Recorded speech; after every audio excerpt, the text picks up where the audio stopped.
Hey there, thanks for joining me. I'm doing this video as a short synopsis of the Tea with Mo that I held here in the centre only days ago. Actually, it was last week. So the audio didn't work. Hopefully the audio is going to work this time, and I just wanted to, in a sense, put it into bits and pieces where people could then hear what transpired in that session there. So the Tea with Mo was talking about, where do we create from? Do we create from hope or do we create from fear? And more so from an IFS perspective, internal family systems perspective, am I creating from parts or am I creating from self energy? It's really important to primarily first come from the perspective that I am the creator of my reality, that I am an energetical being, that I am light, and that I'm consciousness having a human experience. So that's a point of reference that would then suggest that I come to this lifetime, this planet, and I come here to create. Now, what I will create is up to the own individual point of consciousness coming into this expression of reality. The second point would be that my thoughts and my emotions create frequency. Frequency is what we measure it in hertz. Every thought and every emotion that you have is creating an energetic footprint in the non-physical. That's really important to become aware of too, because what we're transmitting is what we then ultimately will receive. And this is this concept of, we could talk about the law of attraction, the law of resonance, creating your own reality, or we could just go, this is how life actually works. So in some other conversations that I've had is that, who is creating your reality? Are you doing it through your own conscious inquiry, or are you allowing others to form your reality through the narrative that you're listening to or what it is that you're consuming? So this is where it's really important to become aware of what is the data, what is the information that I am consuming, which forms my concept of self and the concept of the world.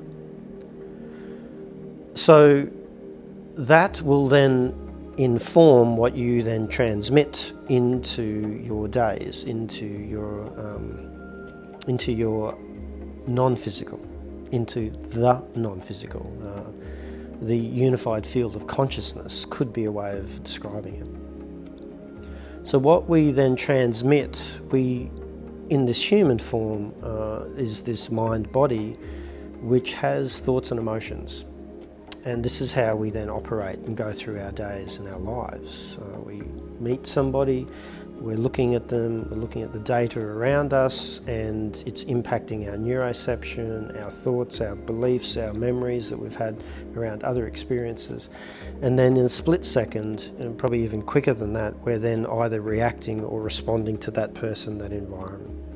And this is what we do throughout our days. And these interactions is what we would then call our experiences throughout our day.